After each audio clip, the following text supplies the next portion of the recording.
MST CET 2021 ही प्रवेश परीक्षा सुरू होऊन 2 दिवस झालेला आहे। या 2 दिवसामध्ये ज्या विद्यार्थ्यांनी परीक्षा दिली त्यांच्याशी सुसंवाद केला असता काही गोष्टी समोर आल्या की ज्या आपल्याशी शेअर करणं मला गरजेचं वाटलं, म्हणून हा व्हिडिओ आपल्यासाठी अपलोड करत आहे।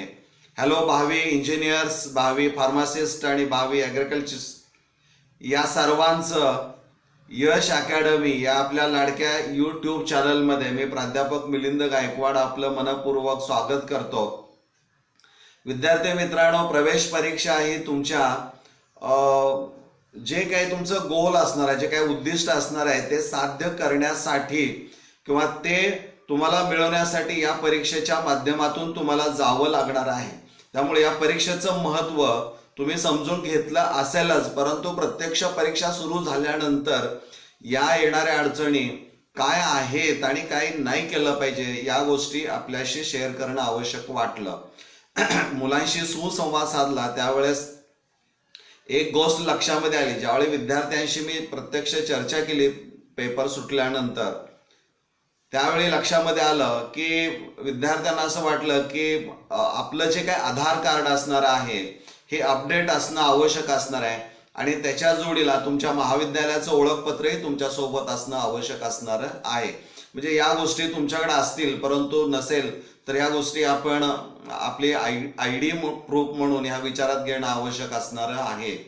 आणखीन एक गोष्ट आपण करणं आवश्यक असणार आहे ते म्हणजे ज्यावेळी परीक्षा हॉलमध्ये तुम्ही त्या संगणकाच्या समोर बसता त्यावेळेस तुम्हाला सुरुवातीला फिजिक्स आणि केमिस्ट्री या 2 सब्जेक्टची प्रश्नपत्रिका एकत्रित तुम्हाला पाहायला मिळेल की ज्यामध्ये 50 MCQs of physics and 50 MCQs of chemistry असं असणार आहे।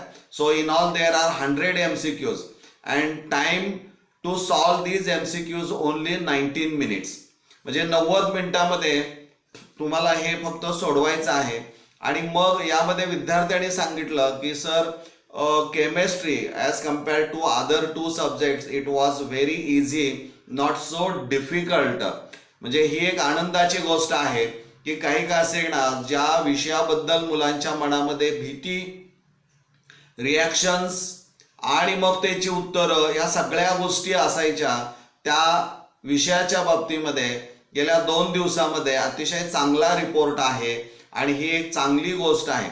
पण यातनं विद्यार्थ्यांनी काय केलं पाहिजे तर त्यांचं जे टाइम मॅनेजमेंट स्किल असणार आहे ते डेव्हलप केलं पाहिजे।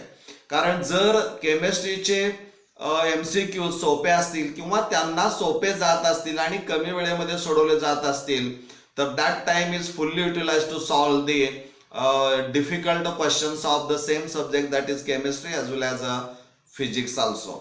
म्हणजे 90 मिनिटांमध्ये तुम्हाला हे 100 MCQ सोडवायचे आहेत। त्यामुळं इझी, ज्याची 100% खात्री आहे असे सुरुवातीला सोडवा।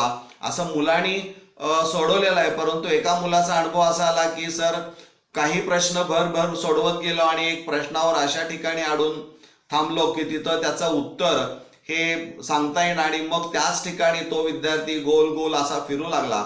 एकदा त्या चक्रात तुम्ही अडकला की त्या चक्रातून बाहेर येणं सोपं नाही। आणि म्हणून तुम्ही शक्यतो जर असा एखादा प्रश्न की जिथं तुम्हाला असं वाटतंय की याचं उत्तर बरोबर आहे म्हटलं की पुढच्या क्षणाला असं वाटतं की नाही तर कुठंतरी आपल्याला शंका येते, असे प्रश्न बाजूला ठेवा आणि ज्याची 100% खात्री आहे असे MCQs you have to solve first and then go to the difficult MCQs। म्हणजे अशा पद्धतीनं वेळेचं व्यवस्थापन असणं अपेक्षित असणार आहे। आणि त्यानंतर मग तुम्ही 90 मिनिटाचा कालावधी झाल्यानंतर हा जो PCM ग्रुपचा एक्झामिनेशन चालू आहे त्यामध्ये तुम्हाला मॅथमॅटिक्सची प्रश्नपत्रिका येईल, हे आपण लक्षात ठेवणं अपेक्षित असणार आहे। आणखीन एक गोष्ट सगळ्यात महत्त्वाची की या चर्चेपासून आपण दूर राहणं आवश्यक असणार आहे। कोणती चर्चा? काही आपल्यापैकी असे विद्यार्थी असणार आहेत की PCB ग्रुपला पण अप्लाय केलेलं असणार आहे, त्यांनी CET सेलकडे रजिस्ट्रेशन केलेलं असणार आहे आणि PCB ग्रुपची परीक्षा ही PCM नंतर होणार आहे।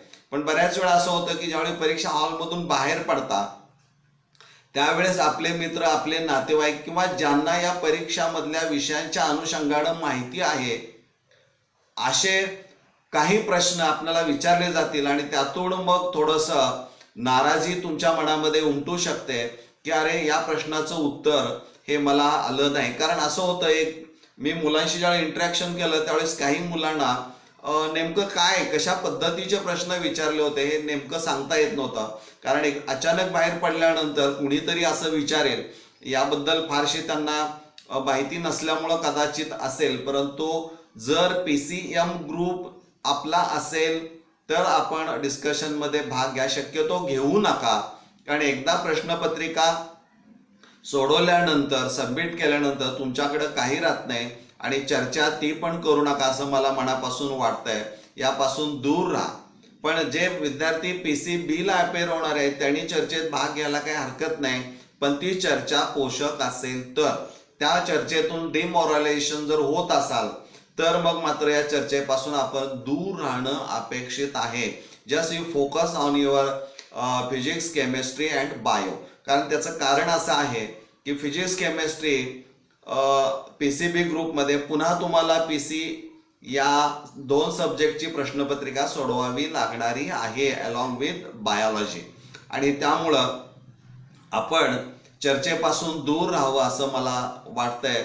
म्हणजे एक इझी प्रश्न जे असणार आहेत ते लवकर सोडा. उदाहरणार्थ केमिस्ट्री विषय जर घेतला तर पॉलिमर केमिस्ट्री आहे. थेरॉटिकल जे असणार आहेत टॉपिक्स किंवा चॅप्टर्स ते आपण सिलेक्ट करा. एलिमेंट्स ऑफ ग्रुप 16, 17, 18 आहे. थर्मोडायनेमिक्स सारखा जरी मॅथमॅटिकल पार्ट असला तर त्यामध्ये बराचसा भाग हा थेरॉटिकल आपल्याला पाहायला मिळतो. किंवा इवन कोऑर्डिनेशन, कंपाऊंड्स असणार आहेत, इवन बायोमॉलिक्युल्स असणारे आहेत की ज्यामध्ये रिॲक्शनचा पार्ट हा मिनिमम असणार आहे. असे जे चॅप्टर्स असणारे आहेत त्यावरचे प्रश्न अगोदर तुम्हाला सहज सोडवता येतील. And then go to the medium and finally go to the difficult level of MCQ. म्हणजे या चढत्या क्रमानं आपण प्रश्नांची सोडवणूक करत जर केला तर दिलेल्या वेळेमध्ये तुम्हाला सगळे प्रश्न सोडवता येतील. आणखीन एक गोष्ट करा, काल मी ज्या विद्यार्थ्याला विचारलं की किती प्रश्न तू सोडवले केमिस्ट्रीचे विशेषतः, तर त्यांनी सांगितलं की सर 50च्या 50 प्रश्न सोडवलेले आहेत, परंतु चान्सेस किती आहेत तर 30+ साधारणतः आहेत हे त्यांनी सांगितलं. म्हणजे त्यांनी सांगत असताना जो त्याचा कॉन्फिडन्स ऑफ लेवल असणार आहे हे जर आपण पाहिलं तर निश्चित त्याला त्याबद्दल खात्री होते.